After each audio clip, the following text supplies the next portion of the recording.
It doesn't take a genius to know that one has to be daring and unconventional to be able to survive in Hollywood. But as early as the 1940s, several Hollywood icons have shown us just how daring they are. From falling in love with women half their age to marrying men over 2 decades older, this video tells the story of some of the most unconventional love and romances Hollywood has ever witnessed, proving once and for all that love indeed conquers all. But then again, not all of these stories have a happy ending. Humphrey Bogart and Lauren Bacall. It all started in the 1940s when the 45-year-old actor Humphrey Bogart first set his eyes on Lauren Bacall on a movie set. It was at that moment that he made up his mind to pursue the 19-year-old actress at all costs. Unlike these days when the world embraces all kinds of relationships, the 1940s were a bit different and conventional. It was rare to see couples with decade-long age gaps, which was why Hollywood practically froze when Humphrey and Bogart and Lauren Hall fell madly in love with each other. The two met initially during the filming of To Have and Have Not in 1944. Lauren Bacall had just gotten her first lead role, and she was beyond elated. Her career was about to change, but she didn't know that her entire life was about to change as well. Lauren had seen Bogart in movies in the past, but she didn't see anything beyond his acting skills. As a matter of fact, when Lauren's friends tried to tease her about playing alongside Bogart, she would respond with, "Yuck." Under no circumstance did she feel anything more than professional respect for Bogart, but perhaps she was wrong. One of the most significant romances of her life was about to begin, and she had no idea. When they finally met on set in 1944, she found something incredibly curious. Bogart was not this disgusting old man she had laughed with her friends about. No, he was so much more. He was charming, kind, considerate, and had a very good sense of humor. Ironically, Bogart, on the other hand, became smitten by the 19-year-old actress the moment she stepped on set. He had seen a lot of beautiful women in his life, but there was something fascinating about Lauren that he couldn't quite put his finger on. She had a different type of beauty, one that appealed greatly to him. Her face looked like that of a goddess, and she had this cute innocence about her. Bogart was intrigued. On top of that, he could also see how talented she was. However, one small flaw was very evident. Lauren was extremely nervous on set, and Bogart, being the smitten man that he was, decided to help her. As the two got closer on set every passing day, Bogart would do all he could to ease Lauren's nerves. He would tell her jokes to calm her down, and little by little, Lauren began to get more confident, and a sudden realization hit her. Bogart was not so bad after all. Soon enough, Lauren decided to stop holding back, and she let Bogart in completely, and as a result, the trajectory of their relationship began to take a rather interesting turn. First, the two became really close friends, enjoying each other's company, talking for as long as they wanted, laughing, joking, and making jest. Then it began to morph into something a little more personal and intimate as the two began to have more and more alone times in Lauren's dressing room. Now, to the rest of the crew, something was going on, but perhaps it was just actor chemistry or something. They decided not to give it too much thought, because if they were being honest, the age gap between the two was mighty awkward, and they couldn't bring themselves to imagine a romance brewing between them. Even between Bogart and Lauren, their relationship was undefined, until one day Bogart did something that took Lauren's breath away. One day, after a long day on set, Lauren hurried to her dressing room to rest. Bogart followed her in, as he has always done before, where they would talk and laugh. But this time, Bogart had something else in mind. In the middle of their conversation, he gently leaned in and held Lauren's chin, bringing her lips to his, and in that moment, nothing else mattered. They had sealed their relationship. However, this was not a fairy tale story. There were a dozen stumbling blocks in the way. The crew was happy for them when they realized the couple was in love, but the film director, Howard Hawks, whose wife brought Lauren on set, was not happy with the romance, especially with a man almost thrice her age. On top of that, Bogart was still married to his then-third wife, Method. But despite all, the relationship grew stronger, forcing Bogart to divorce her, and on May 21, 1945, Bogart and Lauren tied the knot. A marriage and relationship that, although unconventional, became one of the strongest and most powerful in Hollywood. Charlie Chaplin and Una O'Neill. Plagued by loneliness and a victim of his own success, Charlie Chaplin was one of the most successful men in Hollywood, But deep down, there was a huge hole in his heart that he never thought would be filled until one day he met Una ONeal. And right there and then, he knew he had found the one. It was the height of his career, and his success so far knew no bounds. Some may even say Charlie distracted himself by plunging into his work, and unknowingly, he was setting himself up for more and more successes, but he kept his aching heart to himself. But all that was about to change very soon. In the year 1942, Charlie attended a party hosted by Charles Laughton, a British actor and director.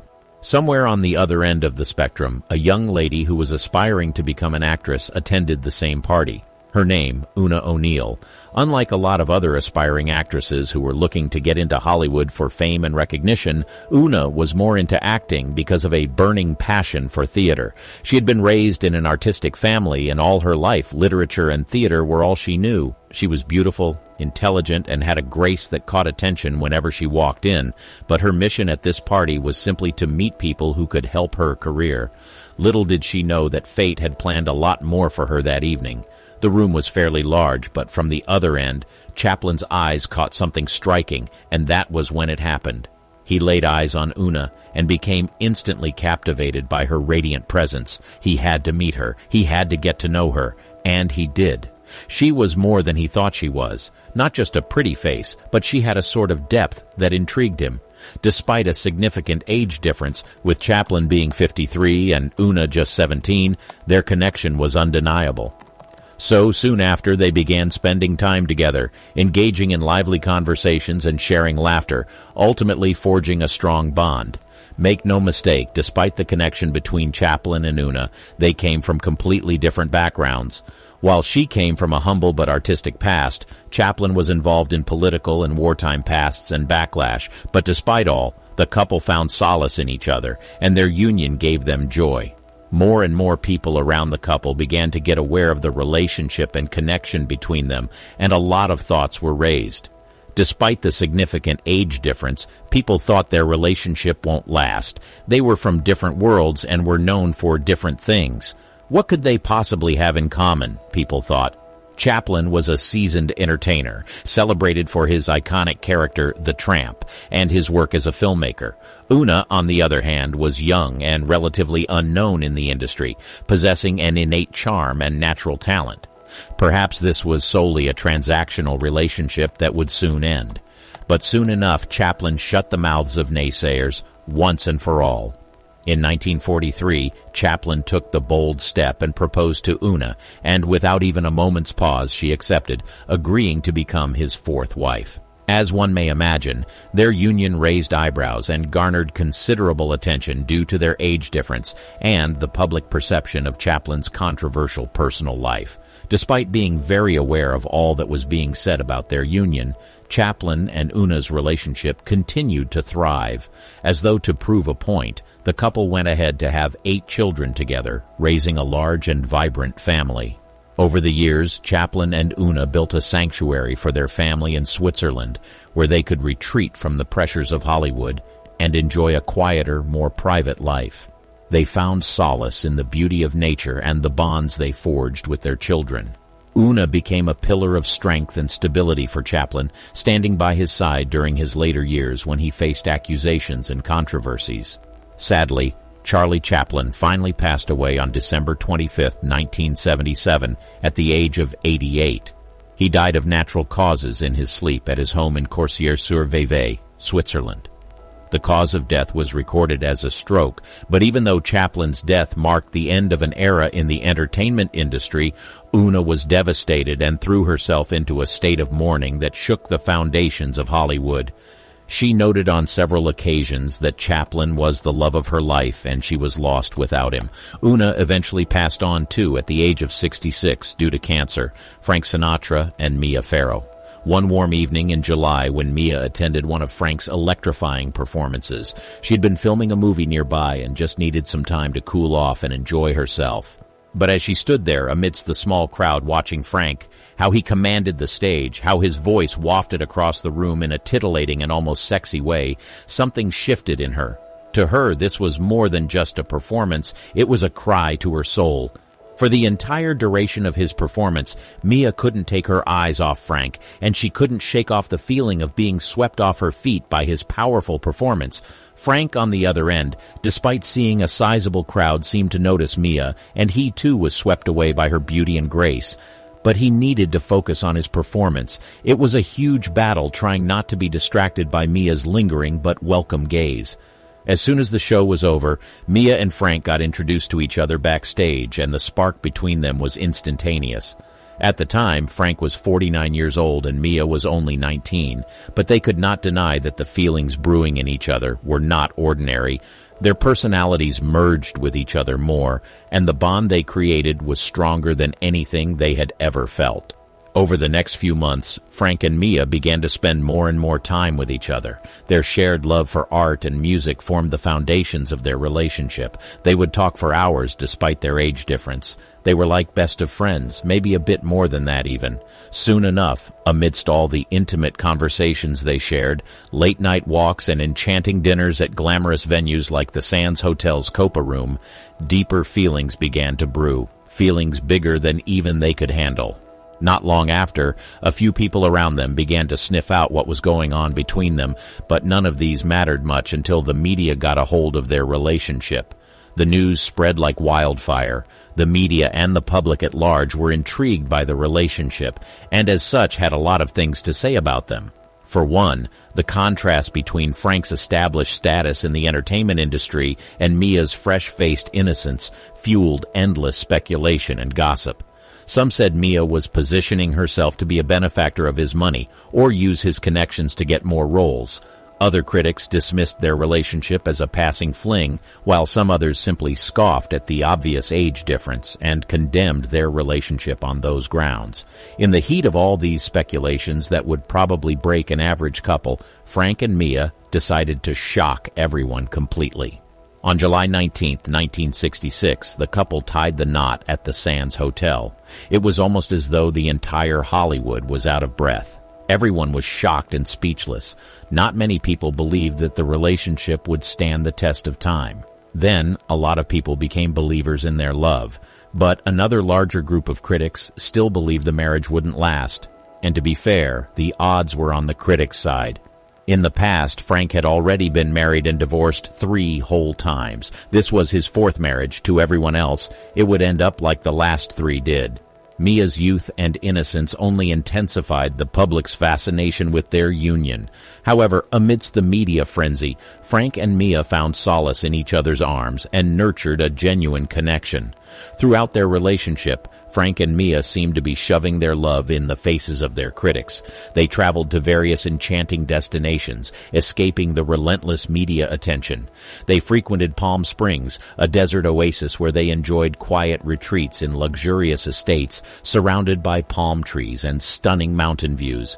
The couple also embarked on romantic getaways to Europe, strolling hand in hand along the charming streets of Rome, Paris, and Venice. However, despite the happiness they found in each other's company, Frank and Mia's relationship was not without its challenges.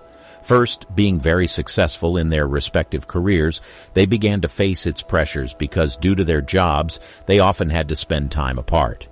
Frank with touring and Mia pursuing her acting ambitions. On top of all that, Frank's tumultuous lifestyle and connections with powerful individuals raised eyebrows and fueled rumors of infidelity. Ultimately, the strain proved too much, and sadly, Frank and Mia decided to part ways. They announced their separation in 1968, after less than 2 years of marriage. Although their love story came to an end, the impact of their relationship lingered in the memories of those who witnessed their union. Aristotle Onasis and Jackie Kennedy. He was 62 years old and she was 39, but it was the perfect match. Aristotle Onasis, immensely rich through his shipping business, had a charismatic presence and the owner of a private island. Jackie Kennedy, the widow of John F. Kennedy, simply needed solace after the tragic events at Dallas. Several times in the past, the two had crossed paths, but nothing really stuck, and there wasn't enough time to explore the depths of their personalities. But all that changed when Jackie decided one day to visit an island. It was a sunny afternoon. Jackie first set foot on an island, accompanied by her sister, Lee Radziwill. The purpose of their visit was supposed to be brief. just to get away from all the prying eyes of the public and relax in solitude and tranquility amidst the waters and fragrant olive trees. But she had no idea that her stay on this island would make her cross paths with one of the most intriguing men she had ever met. Just as she was exploring the island, she ran into him, Aristotle. Now the two had met each other before at social gatherings. They had talked before, but the conversations had been brief, polite, and filled with a bit of formality. But here on the island, perhaps it was the beauty of nature all around them, or the seclusion the island provided, but their conversations took a deeper root now, deepening their connection. Even Jackie had to confess to herself that although she had been fascinated by Aristotle before now, it was deeper and unlike anything she had ever felt before. As the days turned into weeks, Aristotle and Jackie enjoyed each other's company more than they had ever done before.